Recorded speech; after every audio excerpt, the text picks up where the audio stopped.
Doctor ortho, अब दर्द भी घुटने टेकेगा। राष्ट्रीय जांच एजेंसी ने चंडीगढ़ के सेक्टर 10 में हुए सनसनीखेज ग्रेनेड अटैक केस में एक और बड़ी कार्रवाई करते हुए सप्लीमेंट्री चार्जशीट दाखिल कर दी है। एजेंसी की इस चार्जशीट में कई चौंकाने वाले खुलासे हुए हैं। एनआईए की जांच में इस सामने आया है कि इस हमले की साजिश पाकिस्तान और अमेरिका में बैठे आतंकियों और गैंगस्टरों ने मिलकर रची थी। इस हमले के पीछे आतंकी संगठन बाबर खालसा इंटरनेशनल से जुड़े आतंकी शामिल थे, जिन्होंने भारत में अपने नेटवर्क के जरिए हथियार, फंडिंग और टारगेट तय किए। एनआईए की ओर से इस बार चार्जशीट किए गए आरोपी का नाम अभिजोत सिंह उर्फ बाबा उर्फ गोपी है, जो पंजाब का निवासी है। एजेंसी के मुताबिक अभिजोत सिंह की भूमिका इस आतंकी साजिश में बेहद अहम रही है। वो इस पूरे नेटवर्क का सक्रिय सदस्य था और भारत में हथियार पहुंचाने, टारगेट की रेकी करने और हमले को अंजाम देने में शामिल था। जांच के दौरान एनआईए को पता चला कि इस साजिश का मास्टरमाइंड पाकिस्तान में बैठा कुख्यात आतंकी हरविंदर सिंह उर्फ रिंदा और अमेरिका में सक्रिय गैंगस्टर हैप्पी पासिया था। दोनों को एनआईए पहले ही भगोड़ा घोषित कर चुकी है। ये दोनों अंतर्राष्ट्रीय स्तर पर आतंकवाद और संगठित अपराध के गठजोड़ का उदाहरण है, जिन्होंने तकनीक और नेटवर्किंग का इस्तेमाल कर भारत में दहशत फैलाने की योजना बनाई। चार्जशीट के मुताबिक दिसंबर 2023 में अभिजोत सिंह आर्मेनिया गया था। वहां उसकी मुलाकात शमशेर शेहरा से हुई, जो हैप्पी पासिया का करीबी सहयोगी है।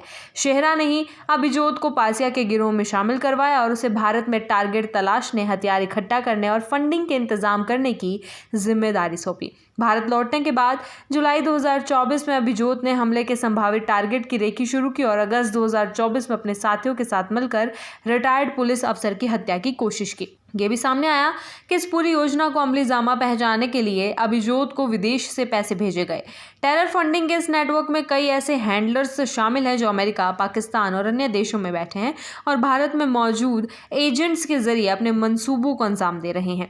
इस मामले में पहले ही दो अन्य आरोपियों रोहन मसीह और विशाल मसीह को मार्च 2024 में गिरफ्तार कर चार्जशीट किया जा चुका है। जांच में पाया गया कि अभिजोत, रोहन और विशाल ने मिलकर सितंबर 2024 में चंडीगढ़ सेक्टर 10 में रिटायर्ड पुलिस अधीक्षक जसकीरत सिंह चहल को निशाना बनाते हुए ग्रेनेड अटैक को अंजाम दिया। हालांकि चहल उस समय वहां मौजूद नहीं थे, लेकिन यह हमला साफ तौर पर उन्हें ही निशाना बनाकर किया गया था।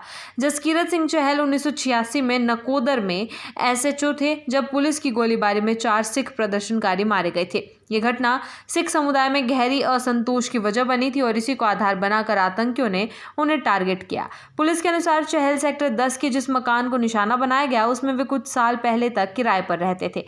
ये मकान हिमाचल प्रदेश के रिटायर्ड प्रिंसिपल के मल्होत्रा का है। एनआईए अब भी इस मामले से जुड़े अन्य आरोपी और सहयोगियों की तलाश में जुटी है। जांच एजेंसी का मानना है कि इस हमले में कई ऐसे लोग शामिल थे जिन्होंने लॉजिस्टिक सपोर्ट, हथियारों की आपूर्ति और ठिकानों की व्यवस्था की थी।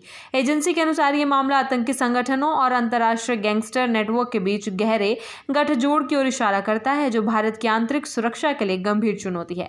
जांच में यह भी सामने आया कि social media, encrypted messaging apps और अंतर्राष्ट्रीय हवाला चैनलों का इस्तेमाल कर इन आतंकियों ने अपने नेटवर्क को मजबूत किया और भारत में टारगेट अटैक की योजना को अंजाम दिया।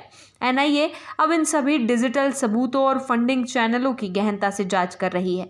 यह पूरा मामला इस बात का प्रमाण है कि आतंकी संगठन अब सीमाओं से परे जाकर टेक्नोलॉजी, प्रवासी नेटवर्क और गैंगस्टरों के गठजोड़ से भारत में टारगेटेड हमलों की साजिश रच रही हैं।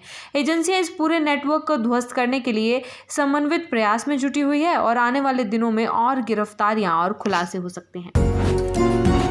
डॉक्टर ऑर्थो, अब दर्द भी घुटने टेकेगा।